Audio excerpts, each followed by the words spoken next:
While the rest of the world gets to watch football on Sunday, we, the Detroit Lions fans, must wait until Monday as the Detroit Lions conclude Week 3 Monday Night Football in Baltimore against the Baltimore Ravens, a place they haven't won in 20 years. The Detroit Lions have never beaten Lamar Jackson, and Lamar Jackson is some ridiculous stat, 24-2 against NFC teams. So obviously the NFC does not have his number. Could the Detroit Lions be the third team in the NFC to ever beat Lamar Jackson? We'll find out. Unfortunately, we got to wait another day to find out. But what we did find out today is who will be in and out when it comes to the Detroit Lions roster. And here we go. This is coming from the Detroit Lions Twitter account. No surprise, Marcus Davenport has been ruled out. We kind of knew that was coming. Now you'll see here that he is listed as a chest injury. Again, we saw ankle shoulder early on in the week after his injury was sustained in week 2. And now this is a completely different injury that he was listed with before. I don't know if the chest and the shoulder are running together and they determined it was a chest injury, but he is going to be out. Now, Dan Campbell did say at his press conference today that they do not expect it to be season ending.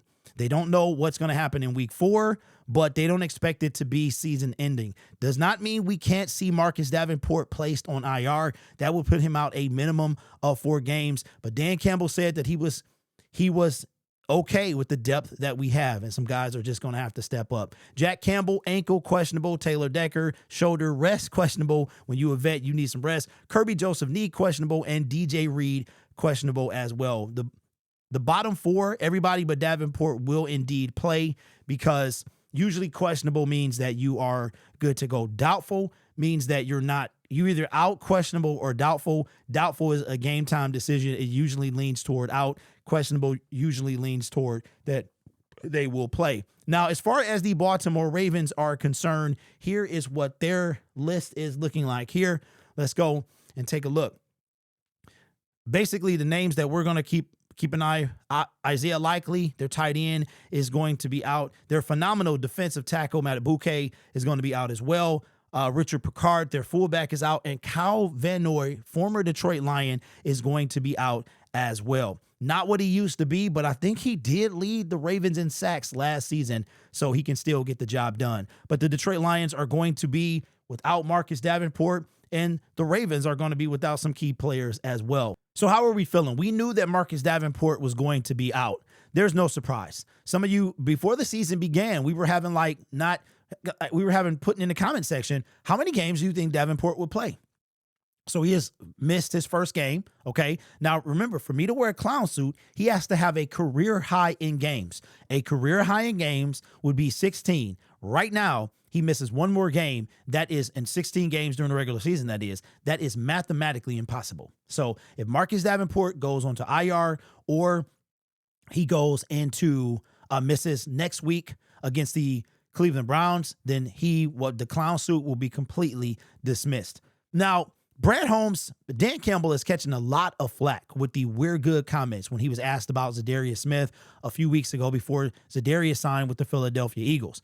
I myself feel like that's unfair. I think it's unfair to put that on Dan Campbell, because Dan Campbell has done his job. He is the coach of the Detroit Lions. He has coached his way to a 15-2 record, the NFC Championship game in 2023.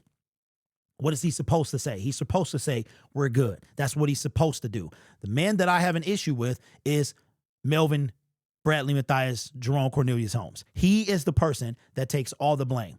Point blank, period. You guys think I don't like him? That's not it. I think you glaze him a little too much. Yes, he's done a phenomenal job with this team, but let's not overlook. And I think now the flaws are becoming glaring. If you look at what he's done, and I keep saying this, and if you think I'm beating a dead horse, I don't know what to tell you, because I'm going to keep on talking about it until he does something about it, right? If you look at the trajectory of what Brad has done, from drafting injured players to signing them in free agency, he rarely moves the needle in free agency. David Montgomery might be one of the best free agent signings. Look at Cam Sutton, didn't really work out. And I'm not expecting him to hit on every pick, but there's a age-old saying, if it walks like a duck, if it quacks like a duck, what is it, people? A duck. You're not going to get a goose. You're not going to get if it's a duck, you're going to get a duck, right? It is what it is. Okay? So Marcus Davenport is an injured player. He has never played a full season in his career. And why would you expect him to do that? But Brad Holmes, when it comes to the edge rusher position, and see, I'm seeing a lot of things. You've been covering this team for a long time. You've been looking at the regime, and you watch the numbers, right? And you watch the trajectory. You watch the patterns. You will see some things. Very early on in our assessment of Brad Holmes, all right, what did we say? He was cheap. That all went out the window when he signed Penei Sewell, Amon-Ra St. Brown, Jared Goff. So, okay, comes out he's not cheap. But when it comes to free agency, and certain things and certain positions, he likes to shop at the bargain bin. He likes to shop at the broken toy bin, right? Like Toy Story. He might be like See It, where he want all of See It's toys. Everything See It played with is what, shout out to Toy Story 2. Toy Story, the original Toy Story is 30 years old, by the way. Don't you feel old now? I know I do. That's what he likes to do. Like, there's no denying that. Sometimes it works out. Most times it doesn't. It doesn't. So you've got Tim Patrick. You've got DJ Reader. You drafted Ife Melifonwu. That didn't really work out. Ife was like teeter-tottering on massive potential, but it's still hurt in Miami. You bring a DJ Reader who worked out. Then you have an Emmanuel Mosley who did not. 2 consecutive season-ending injuries, both with the Lions. And you have Marcus Davenport, didn't work out. I'm sure if we go through the list, we can check off a lot of people who got here, were injured already or injury prone and did not work out, right? Josh Pascal, injured. We know what he's dealing with, and I'm glad he fought through it, right?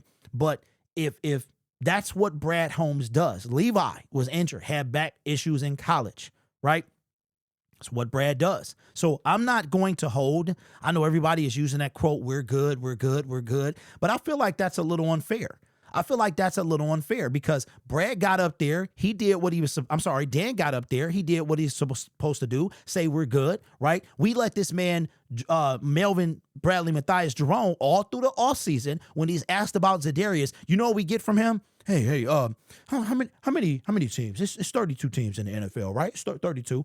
Okay, yes, everyone knows that. It's 32. So he's being condescending. He's being sarcastic. It's 30, just like I believe in Marcus Davenport shirt. It's 32 teams in the National Football League, right? Okay. How many edge rushers would you say are in elite edge rushers, would you say? About 5 or 6? Okay, that's fair. That's a fair number. And we have one of them, right? There it is. There it is. He's told us all through the offseason, he showed his true colors about the pass rush, about the edge position. And no, I'm not going to get off of it because it is the one piece keeping us from a Super Bowl. It is the one piece that he has neglected over and over and over and over. If you look at the secondary, he keeps on putting valuable assets into the secondary, okay? Man, Amik, Iffy, Kirby, Brian, Cam Sutton, Carlton Davis, DJ Reed, Kirby Joseph. I mean, the list goes on and on. Now, you compare that list of moves that he's made to the defensive line. Okay? Let me see. Aiden Hutchinson, unicorn, fell into his lap. Who else? DJ Reader. Okay, cool. Done exactly what he's supposed to do. Drafted Tyleek. Seems to be okay. Seems to be on the up and up, right? You get a pass rusher in the 6th round, who, by the way, is not on our team anymore. He has to be brought back to the team. James Houston, remember him? Right? Who was our pass rusher in 2023 opposite Aiden? Romeo Okwara. He hasn't done anything to move the needle. And like I said in yesterday's video, if Aiden does not drop in our lap, we have mid-tier to average pass rushers. That are elite. I don't think he did anything. He wouldn't have done anything. We would have had a bunch. We would have had Trayvon Walker, and that's it. Trayvon Walker and a bunch of mystery men. So the we're good comments from Dan Campbell, he did exactly what he's supposed to do. And I hate that that's what's following him.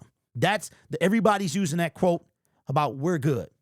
We're good because right after, not only did we did not sack Jordan Love, we also let Za'Darius Smith go to the Philadelphia Eagles. This man was holding on into the very last second. But on top of that, we cut him and put him in that position in the first place. So in my opinion, I got no issue with Dan Campbell and the we're good. I made a video about it, but I got no issue with it. He did exactly what he's supposed to do. He took off worse players. He said what he said. Hey, we're good. No, man, we need a bunch of help, man. I don't really believe in Davenport. He can't stay here. That's for me to do. That's for me to. That ain't for coach to do. But Brad, Melvin, that's the guy. That's the guy. So he got away with it all season, all off season. Nobody puts, we got 32 teams, right? Of course we got 32 teams. How many elite pass rushers would you say in the NFL? But nobody puts that on a shirt, right? But the we're good comments, yes, we're good. Now, did Dan Campbell believe it? I think so. But to me, Dan has done his job. He learns from his mistakes. But we know our coach going to go for it on 4th down. And who thought that we was going to go for it on 4th down against the Green Bay Packers? And he took the points. Dan Campbell, we know what he got, but he learns as well. Can you say the same thing about Brad Holmes? You can't. Right now, you can't. And that's going to be the thing that keeps us from a Super Bowl. So, yeah, I'm feeling some type of way. I will never, ever, ever get off the defensive end until we get one. Ever. That's period. If you can't stand that, then watch somebody. That's you got many of people. You got maybe some sneaky good videos somewhere. You can watch them, right? You're going to get the real, raw, uncut, unfiltered over here. This man has let this team down. He's also did a very good thing. He's brought us back to relevancy. But I'll tell you what I want. I want it all. I don't want to just be relevant. I don't want to be the Buffalo Bills. I don't want to be the San Francisco 49ers. I want to be a champion. That's what his job is to bring us a championship. Dan Campbell is doing his part. Brad needs to do his completely. This channel was made possible by, I'm feeling some type of way, man, because the whole world saw that Davenport was about to be injured. Everybody but Brad, everybody but Melvin Mathias, bro. Everyone saw it. The entire world saw it. I'm sorry for the entire world saw it. How is it that Brad is a genius? Is he? Because we saw that this was going to happen, and it only took a game and a half. Well, you don't say. It's a miracle that this guy ain't on IR for the season. You get what you pay for, period. That's it. I challenge anybody right now, go to the dollar store today and see if by November 1st, that same object is still in one piece, especially if you use it all the time. Now, if it just sits on the shelf, it'll be just fine. If you got to put your hands on it in any way, it's gonna break.